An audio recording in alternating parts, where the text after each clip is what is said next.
Hey guys, Dr. Rebecca Warren here. I'm just gonna chat a little bit here. And I want to talk about something that's really important. I have coached hundreds of women and men. I specialize in thyroid health and in hormone health, and what I found through the years is that this topic that I'm going to talk about will be the defining thing versus someone who creates and has disease and someone who doesn't. And so, I wanted to get on here. Tonight we had our office hours, taking all precaution, sanitizing everything, making sure we have great antiviral essential oils. And then we came home, and then Dr. Nathan jumped on, and we have a private membership group. In our private membership group, it's all women. Every month we release courses, we release digital courses, videos and documents on a topic for women and on a topic for kids. So every month you get, to learn about some of the most commonly asked questions that we have for women's health and for kids' health. And we have a private Facebook group for that. So tonight they got to get a live Q&A with Dr. Nathan, where they got to submit questions and ask him questions, and he answered it for them and interacted with them. And so I watched the kids while he did that. And then now I get to do this while he watches the kids. But I wanted to get on here tonight and just really encourage everyone with everything that is going on. There's a lot of things that are completely unpredictable. There's a lot of things that you might not have a lot of control with. And I want to talk about how to really protect yourself, your mind, your spirit, your body, and especially your health. And so when someone comes in to get coaching with me, I always get asked, especially the skeptics that are quite sure if I can help them, they always ask, well, what are your success rates? Like, what are your rates of people that actually get well? And there's three things that I have been able to put together in my mind, and I can think about specific situations where the three things that determines if someone can get well in my office is if they commit, if they go all in, if they follow recommendations. Number two, if they have a good support system. But the third thing is going to be the most important thing, and we see it over and over again in our office, is our mindset. If someone is hopeless, if someone does not believe that they can get well, if they believe the inner voice within their head, they don't get well. And we had to learn that as young doctors the hard way. Like, we could have someone in my office, 80 years old, severe degeneration in their spine, and they come in and they trust the process. They know their body's created to heal, and they commit themselves, and then they see amazing results. And then I have younger women that are in pain, but they're just kind of stuck in this negative cycle, and they can never get well. They can never see a change. It's all about healing, is all about what's between your two ears. And I'm going to be transparent with you guys. It's really funny that Dr. Nathan asked me to talk about this, because this is something that I had always struggled with throughout my life. My own health history involved being diagnosed with thyroid cancer, diagnosed at the age of 19. And then whenever I would go hypo, because I was just put into this medical system that wasn't able to help me, I would struggle with anxiety, and I would struggle with feeling down and depression. And it was really hard for me to understand why it was happening. It was really hard for me to put two and two together and realize that, man, there's something going on internally that needs to change. And so struggling with anxiety and struggling with depression, it's not an easy fix. It's not a pill that's just going to fix everything. You don't have to believe me. The studies say it. Like, these things are not going to fix it. Struggling with depression and anxiety, it's a layered thing. But the one thing I know, guys, is I've listened to a ton of people. I've listened to pastors. I love listening to Stephen Furtick, Timothy Keller. I listen to Zig Ziglar, Joe Dispenza, Wayne Dyer. I mean, there's people that, do Tony Robbins. And let me go ahead and tell you guys something. What I've noticed after listening to all these people that have a different approach is they're all teaching a truth, and the truth comes from God. Whether you believe it or not, whether you follow it or not, it's going to manifest. It's going to happen in your life. And the truth is this, that what your mind focuses on and what your mind believes will come to be. There's power in your words and there's power in your thoughts. And so I am a person that is DEFCON 7 or whatever. Like if something's even going slightly bad, the whole world is ruined for me. And what I've noticed is that what I focus on, I attract. Whether you're listening to Zig Ziglar or whether you're listening to Dr. Joe Dispenza, guys, these are all people you should listen to if you want to get your mindset right. Spending quiet time, spending meditation. But whoever you listen to, the truth is always the same. Studies show it in quantum physics. You see it in business. You see it in health. That if you are not actively working on your mind before you step out of your room, you have already set yourself for failure. Because the truth is, the way that our brain works is we're wired from our experiences. And we tend to focus on the negative experiences, right? We tend to, and this is all ancestral, just so you know. In hunter and gathering times and Paleolithic times, if there was going to be something that was going to kill us, we're going to remember that. We're going to remember the bad things. We're going to remember the negative things because it was about survival then. But we don't realize that we do the same now. And if every day you don't wake up with a mindset, quiet time with God or meditation, spending the time to get your mind right, you'll get wrapped up in the negativity. And guys, I have a 4-year-old and a 2-year-old. Lord, if you don't get a second, even a second before your kids, you're already in sympathetic survival mode at the beginning of your day. And that sets the tone for the rest of your day. I say all of this because this is a scary time for a lot of people. My heart breaks, even here locally in Chattanooga, for all the businesses that have to close, a lot of businesses that don't know what's going to happen to them next month. And right now is the time where you can get really lost and hopeless and fearful. Come on, guys. That's why we have run out of toilet paper, because people are afraid. You see one person do something out of a panic and you don't even think about an explanation, you're going to do it. If you were walking down a hallway and 5 people were running in the opposite direction, you would turn around and run too. You probably wouldn't even ask. You're like, well, crap, everybody's running. I'm going to run too. This is a natural response. But if we're not careful, something that used to keep us alive since the beginning of human existence is something that's going to slowly kill us right now. Because stress and negativity creates and breeds disease. And so, you know, one of the biggest things that I have had to work on is that even in the midst of chaos, there's so many things to be thankful for and grateful for. And what you tend to see happen is that when you focus on the things that you're grateful for, when you focus on the things that are good, that are positive, and guys, I'm not a touchy-feely person. I'm not an emotional person. Like, I don't like, when I start looking at like meditation and quiet time, I'm like, oh God, like, oh my gosh, my mind goes 100 miles per hour. So if I can do it, you can do it. But if you can focus and put yourself in a state of gratitude, you'll find things to be thankful for. When you tell your mind, what I'm looking for is the good, you will find the good. And that's a quote actually that a lot of people have shared from Mr. Rogers, from Mr. Rogers' Neighborhood, is that he said, there's a quote about how in every difficult situation, you can always find the good. You can always find people doing good. And so in the chaos of everything, the last thing you want is to lose yourself, to lose your body, to lose your health to something negative.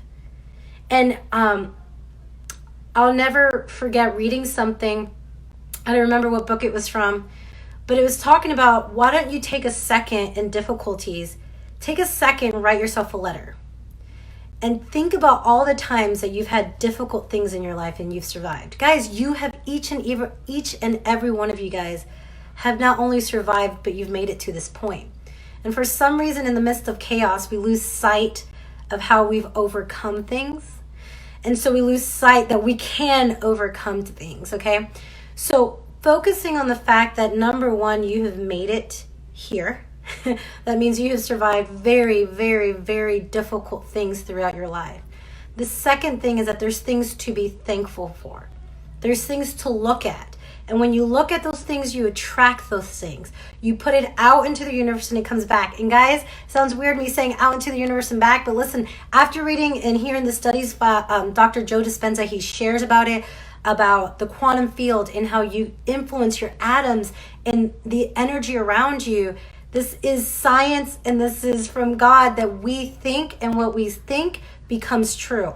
And so one thing I want to encourage is during this time, you still have to focus on your health.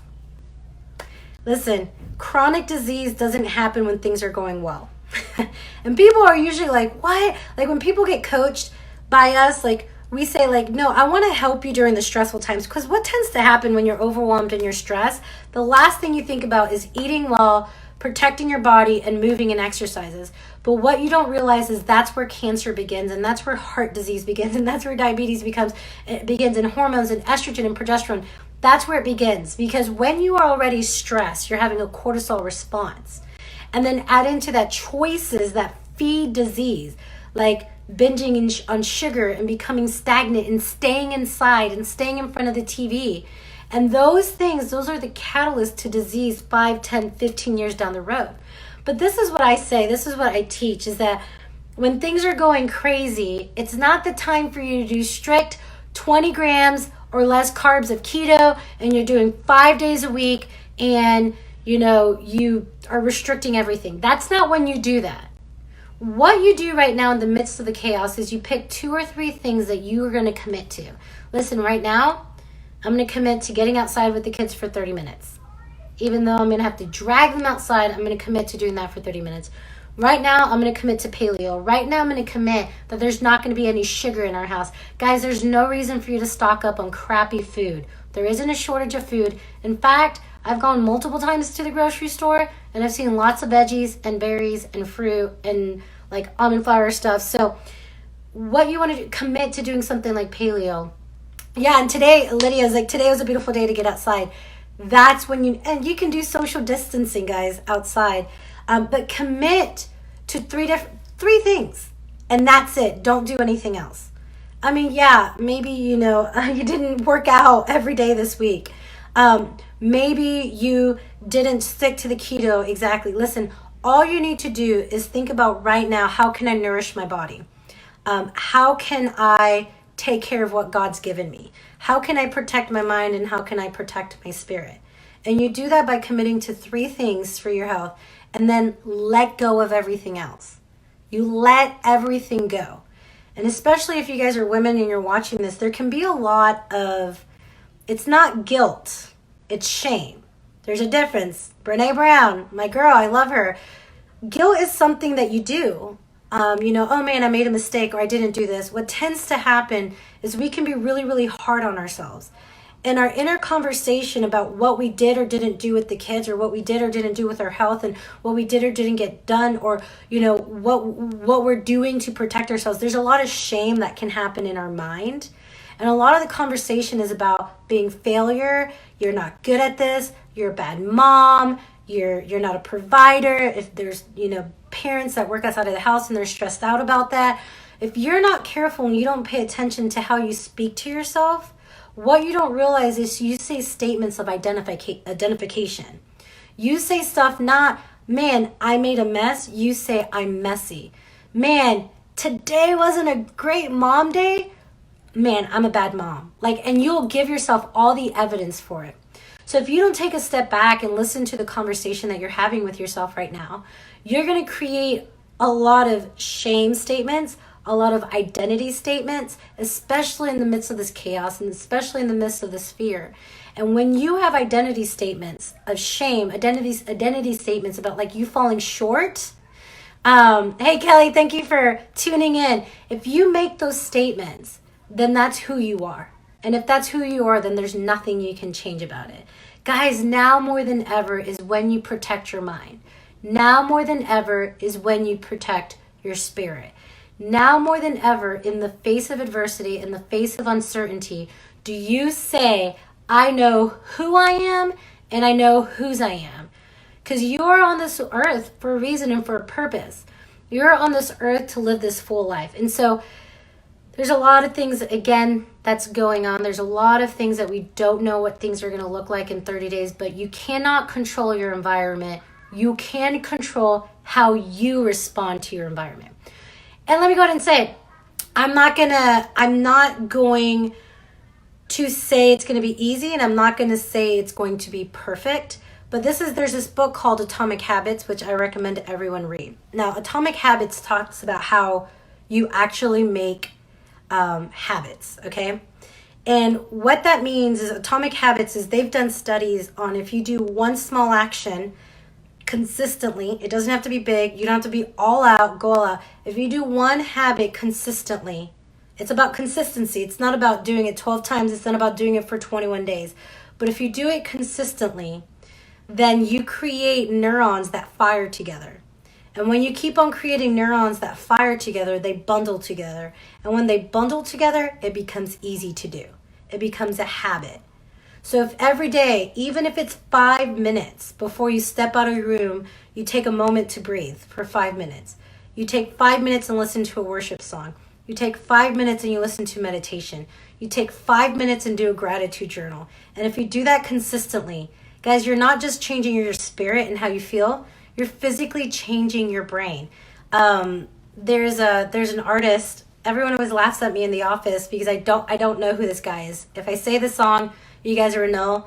It's the guy who sang Rhinestone Cowboy. You know, okay. Most of you guys would know. But anyways, so what's really interesting, an interesting thing about him is that he had Alzheimer's. And as you know, the last few years of his life, he started forgetting a lot of things. He couldn't remember with Alzheimer's a lot of really important things throughout his life. But a really unique thing about him is that he could remember all of his songs and how to play them.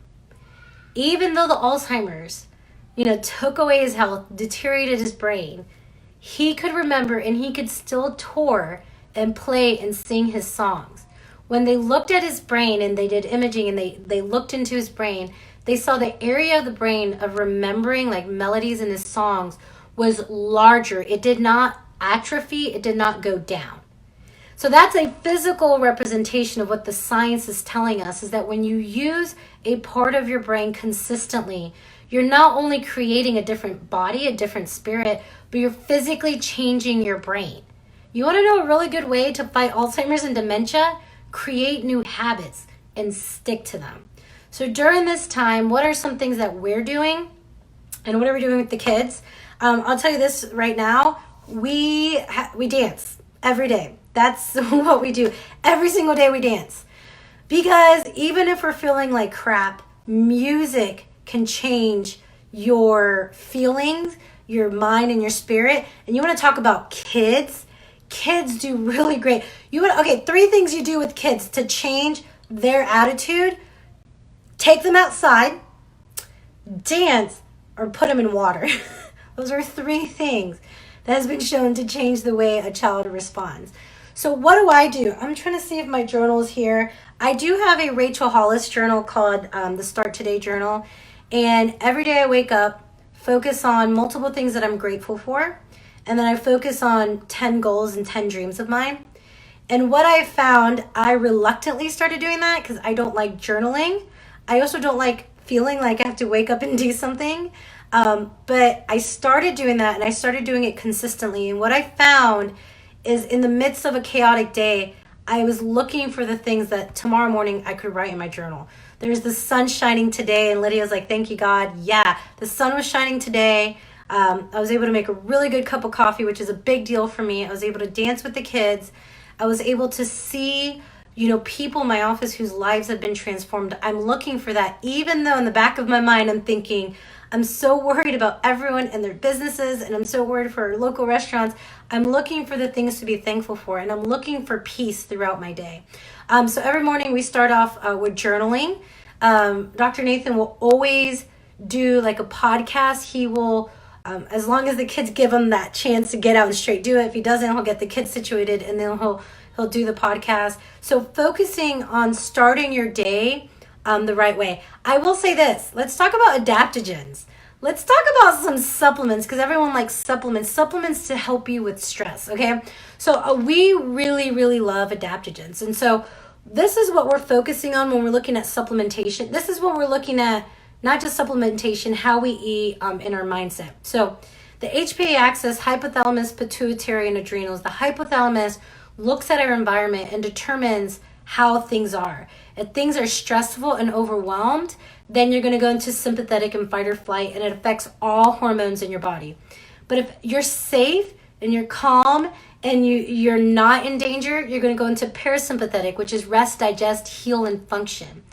And so our bodies have been doing that since the beginning of time to keep us alive, to protect us. That's how we've stayed alive as a human species. So the hypothalamus is looking at, am I safe or am I not safe? And let me go ahead and tell you guys, stress is stress is stress. Whether it's stress because you're literally about to fall off a cliff, or there's a tiger coming after you, or you're stressed out about finances, or you had a fight with your friend or your spouse or your sister, or you were exposed to a chemical, or you're eating sugar and junk food right now because you're trying to stock up. Stress is stress, and you have the same response to every stressor. What does that mean? You go into survival mode. That means your cortisol goes up, your adrenals start working overtime, your thyroid starts slowing down, your digestive system starts slowing down, your heartbeat changes, your heart rate changes, your blood pressure changes, your cholesterol changes. All of it changes because that's what happens in survival mode. So again, you want to understand how you create disease long term, how you feed things to show up 10 years down the road. It's in moments of stress that you establish that. It's in moments of stress where your body's every day waking up in survival mode. But what do we know about the HPA axis? The hypothalamus is looking for chances to calm down. It's looking for opportunities to go into parasympathetic so it can, regroup and heal and function. And so what I find is that a lot of people will feel anxious. And like today, I spoke with someone in the office, and I knew she, there was some anxiety there, and I asked her about it, and she got emotional, and she was like, yeah, I am, and I don't know why. And I'm like, let me guess. And they're saying it's all in your head. And she's like, yeah, if your body is perceiving that these stressors around you are real, whether it's tiger or whether it's financial stress, whether it's tiger or whether it's fear of this COVID-19, stress is stress, your body's going to go into sympathetic. So your job to best equip your body is to get your body into a parasympathetic, a balanced. Okay? How do we do that?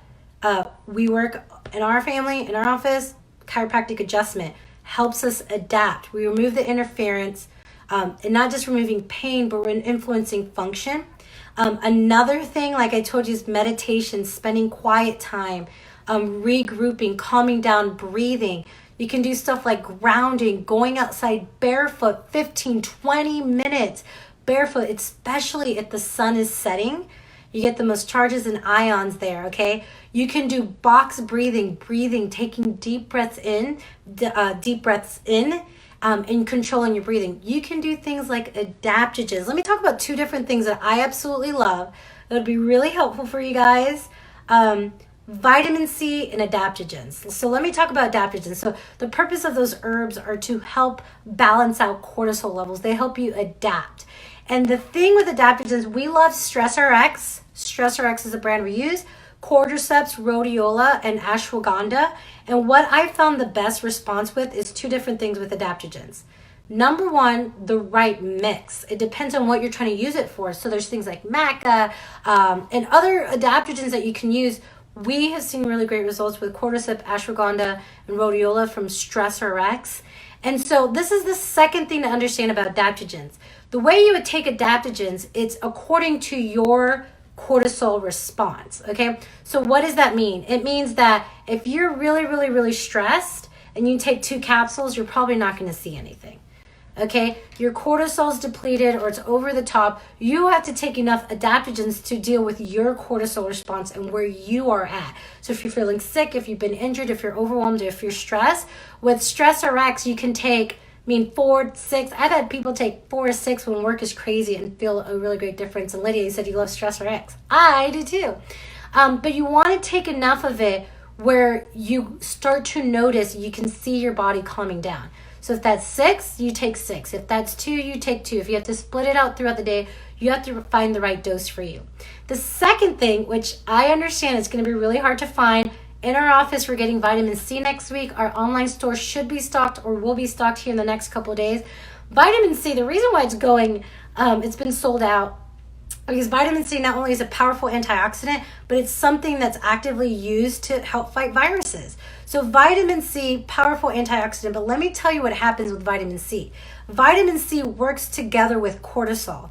So if your cortisol is overwhelmed and you're just really chronically stressed, your vitamin C is going to be depleted. They work, opposite of each other. So if you want to not only, strengthen your immune system and help fight it against, viruses and bacteria, infections, you want to take bioavailable vitamin C.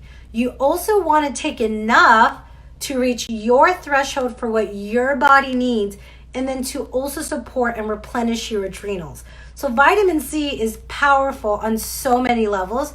We use Designs for Health, buffered vitamin C, Quicksilver Scientific liposomal vitamin C, and Dr. Makoto liposomal vitamin C. We're getting 2 of those in our office next week, and we'll have it on our Wellabate store. So these 2 supplements are really powerful in helping with adrenal support and bringing down your body, and bringing down kind of like your stress response. So we're supplementing like crazy with vitamin C. We're so excited to be getting some extra vitamin C in the office. Getting outside, getting oxygen flowing, reconnecting with nature. The sad thing is that we're so disconnected that you don't even realize what you're missing out on. So now they're going to do studies to tell you how beneficial it is to get outside. So I want to encourage you guys. I also want to give you guys, again, a lot of people that I listen to, that I read, Pastor Timothy Keller, Stephen Furtick, 2 very encouraging spiritual men that we follow, that we listen to. Dr. Joe Dispenza, I love that man. Sufficiency is also a really, really, really great brand. We just haven't been able to get it for a hot second, but Sufficiency is a really good brand of vitamin C. So we got both of those.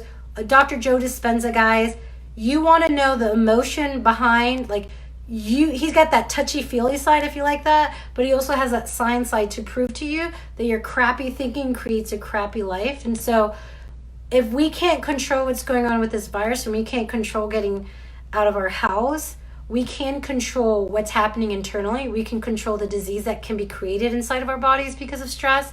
And Dr. Joe Dispenza will show you that. I think his book is called Becoming Supernatural, and You Are the Placebo, but Becoming Supernatural shares a lot of those studies.